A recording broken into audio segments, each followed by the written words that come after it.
Perfect. Okay, so the next part of this talk is basically where we're going or where we should be going. And this statement here is also almost my mantra. I have a background in advertising, and the amount of times that I've had to try and advertise a product that isn't any good or isn't original, it's very hard. It costs a lot of money. But if you make something that is completely new, and people want to talk about it, it's amazing. So advertising is the price companies pay for not being an original. Okay, so I'm sure the guys at South by Southwest will tell you that it's all about wearable tech, but wearable technology is not new. I have a wristwatch here that is wearable technology, and as we see, watches used to be like a total state-of-the-art thing. Glasses is another example I've got up there. That these technologies, wearable technologies, the difference between wearable and portable, I believe, is that a wearable technology actually becomes forgettable until you use it. So I forgot that this is here. I just trust that my battery's full, and when I need that information, I look at it. And this is the new thing that wearable technologies will do. Let's see, I've given like the narrative clip, the little camera that takes a photo every 30 seconds. So if I wear that, I forget about it, but then one day something happens and I've got the shot because the technology rushes. Cars, when they're in crashes, so many of them have dashboards. It's a technology that they've forgotten about until they need it, and that's why when the comet came down, there was so much video footage of it. No one was panicking to get out their cameras. It was all from the dashboard cameras that they got all these beautiful things. So that one thing that we need to take away from this is portable and wearable. When you become wearable, you become forgettable. And when also you do that well, next one, you become shareable. So here, Nike Plus, which is what we touched about, the gamification. The amazing thing about Nike Plus was it motivated you to be fitter, which is insane, because you knew on your Facebook that I only ran 2 miles, and you're like, I can't post I only ran 2 miles, I need to keep going. Another thing that it did so amazingly, it made a community, and it made everyone's stats grow. So if I'd ran, let's say I'd ran and I'd burnt 20 calories, my calories would be shown to me, but also for that day, the whole community's calories had been burned. And that, with daily goals, actually drove it massively, and the actual buzz that Nike Plus created dwarfed any advertising budget that they would have put forward to that. Through a product, through technology, they started advertising. That's what we're trying to get here, that if you create something uniquely, you don't then have to have the £10 million to push it, because that £10 million that you were going to advertise actually can be done through your people who are evangelizing your product. Very similar to people who are obsessed with Apple products still, and they love it so much because they get caught early on, and they still are brand evangelists. Okay, so my next comment here, the future is present. The amount of times I hear people saying, oh, in the future it's going to do this, in the future it's going to do that, that actually exists now.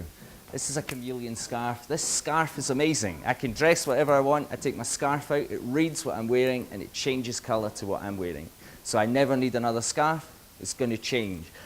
If we were to take this technology, let's imagine this was on football kits, okay? So I can have one shirt that never needs upgraded. So I can go, if I'm going away or home, it changes.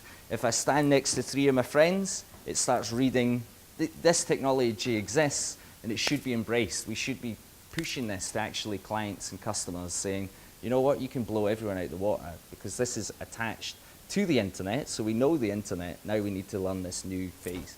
Another example there, very funny thing happens in design. Often we come in and we're wearing the same things. So imagine if I put on my t-shirt and my t-shirt said, actually Laurent's wearing that color, and I could go, oh, he's brown, I'll go red today.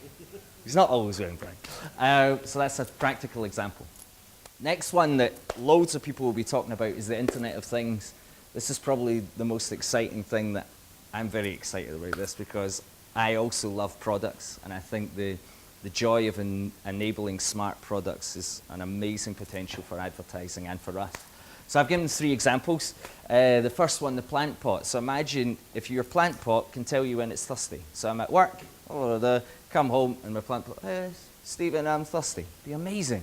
Very easy to do. Use an eye beacon, and you also have a moisture sensor. Done. Now, and then, imagine you're on holiday, and you're not there, so it goes, oh, he's on holiday, so I'll ask his wife to do it, or his friend. So it's not linking, it's linking to other people. Dog collar, imagine you could find out how fast your dog was in the park, if I got the fastest dog in the park. Just little incentives. Imagine Pedigree Chum license that product, it'd be insane. The last one, the alarm clock, I was thinking about this morning when I was going to talk about it, and I want to take this even further. So this one says, oh, I'm not going to wake you up because your work's flooded, but imagine if in the night I became sick, but it was reading my heart rate, and it knew that I'd been up 3 times. So it sent a message to my boss saying, he's not going to be in work, he's sick. And it also sent a message to the doctor saying, actually, he's sick and he's got this. I don't even need to go to the doctor. He's read my stats, he's got my readout, and he sends me the medication. So when I wake up being sick, panicking, my life is now simple. It's become forgettable that anything, imagine, I think in like 5 years, 10 years, that will be, people say, imagine you had to phone in and pretend you were sick. You know, imagine if it just said, well, actually, I saw your heart rate. You could have definitely worked on the scale, you know? Okay, next one. So, social interactions, right?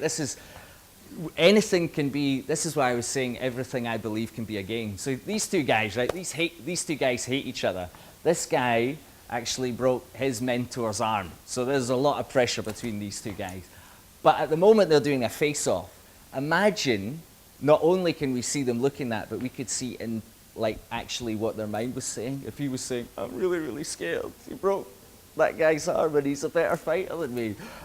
You could actually do that. So you could actually see, it's another layer. Imagine if, when you play a computer game, if I was playing that in a computer game, they'd have energy bars in the actual game. Why can't we actually do energy bars actually in the real fight? And you could add better odds. So he's right down there. You get that sort of perfect scenario. Well, no, that's not sanctioned. So that's what I believe is happening. You'll hear terms like big data, and this is all driven with big data because big data is great, but you need to put it somewhere. So if you can find out people's emotions, or if you can, let's say in a football game or whatever, everything like that can be monetized. So if I know that, imagine Ladbrokes are doing, and they sponsor that, and you can actually see, well, he was 4-1, but actually in his mind, he can't lie to us. We can see that he's scared, so he's now 8-1. So this is another practical example.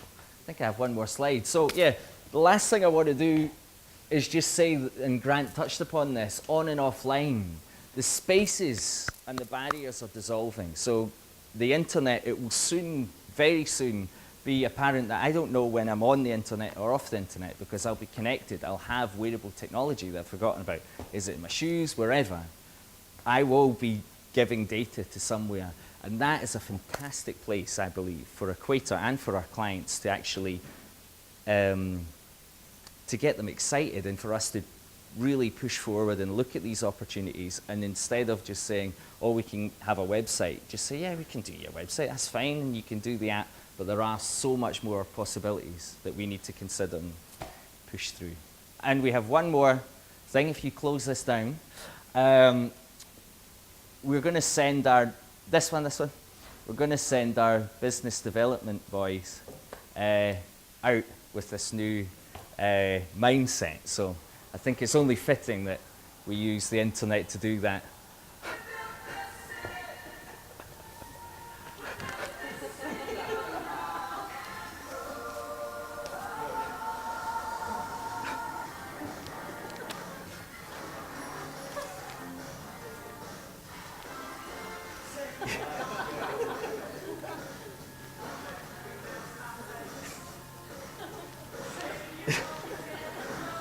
It's so hard to get Jerry's face on.